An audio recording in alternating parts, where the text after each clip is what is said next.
What's up guys, my name's Scott and today I'm going to show you how you can paint the demon colour, the devil's colour, the one that everyone avoids. We're going to paint yellow, the easy way.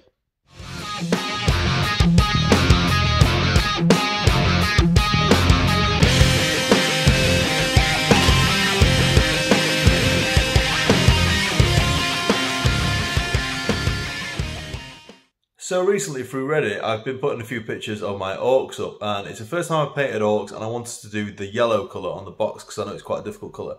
And let's be honest, yellow is an absolute bitch of a colour to paint. It's terrible. Everyone puts it on too thick. So I've got a way that I can show you how you can get gorgeous butter smooth yellow. All you need, a few paints, grab yourself a cup of tea, and let's get started.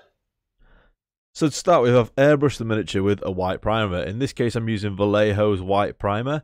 I do find this sometimes can be a little bit spiderwebby, a little bit stipply when you're trying to spray it. So what I've done to combat this is I've actually decided to use some flow improver, and I've also mixed in some white ink. Now, this makes it nice, silky smooth when you're spraying on, and this is really important. You don't want to lose any of the details or start putting brush strokes in, and everybody knows how difficult it is with white, and it's just going to transpire and pass on to yellow as well. Yellow is going to be even worse to do. So if you can airbrush it, great. If not, just get some ceramite white or something like that from G-Dub and give it a bit of a spray, but you want to keep as much of the detail as you can do. You need it for this first initial step. Now you'll notice I'm just using Orc's helmet for this, so just to show you as a bit of a proxy of how this step works. The first colour I'm going to be using is Yriel Yellow. I hope I'm saying that right. It's from G-Dub. It's their kind of standard yellow colour. You need to make sure this is really thin, because if you do not thin this paint, I sound like Duncan Road right now. If you do not thin your paint, you will get brush strokes in this and it will look terrible. So all I'm going to do here, really thin layer. You're going to need 2 coats of this, 2 thin coats. And we're just going to go around all the white, and you'll see straight away, as soon as this starts attaching itself onto the white, the brightness comes through straight away. It's a really nice colour. It will be a little bit bitty on your first coat, so you must do your second coat to get a really solid colour.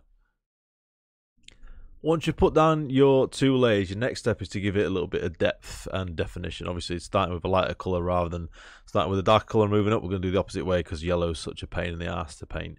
So with this, I'm using a 50-50 mix of Rikon Flesh Shade and Lamian Medium. The idea is here is the Flesh Shade makes a really nice sort of dark yellow / orangey colour, which will work well in the recesses.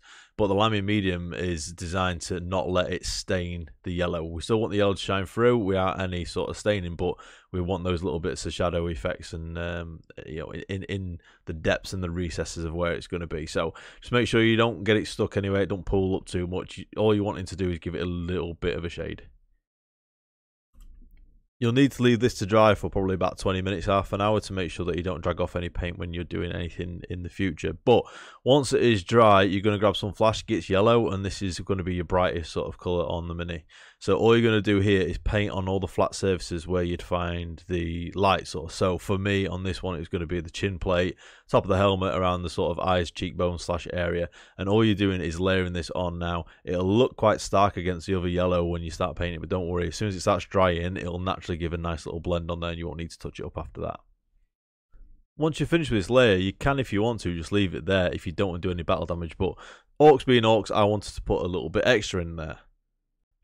So to start this phase off, you need to grab a really nice small brush. I'm trying the Army Painter one out here, and I really like it, actually. It's really nice. Extra stream detail, extra face detail, I don't know what it's called, but yeah, a really cool brush. All I'm doing is using Rinox Hide, and I'm scratching the edges of where battle damage or rust would occur.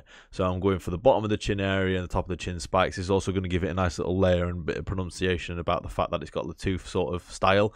Around the nose and the bridge of the nose, around some of the eyes. And then I'm also going to put some random bits. So a little bit of rust coming from the top of the plate where it would join across the bowl sort of part of the top of the head and the little rivets. And then also down the side, and then I'm going to finish up with like a cut down the middle near one eye, as if it's been smashed with a sword. Didn't quite go through, and over time that's rusted, but all you're going to do is do tiny little lines and little bits of stippling. to emphasize a rust effect, I'm also going to grab Stormhost Silver. You can do this with any sort of really bright silver. And I'm going to do the scratching effect that I've done with Rinox Hide, but only in the bigger areas. So if there's quite a large scratch, I'm going to do it just in the bottom sort of triangle of it. If there's any sort of large patches of rust, I'm going to go for the base of it, as if that's a fresh sort of scratch. Or the paint's worn down and it's now got to the point where it's not quite rusted yet, but the metal's showing through. And as soon as you catch your eye on this, it's going to give it a nice little shine, a little bit of a glint to where you're looking at, and it's just going to give the effect that it's metal rather than it being a little bit of plastic. And then for the creme de la creme, I'm going to grab some Ulthuan Grey, and I'm basically going to go down the side of that scratch. And now you can do this with any little dots rather than scratch marks as well.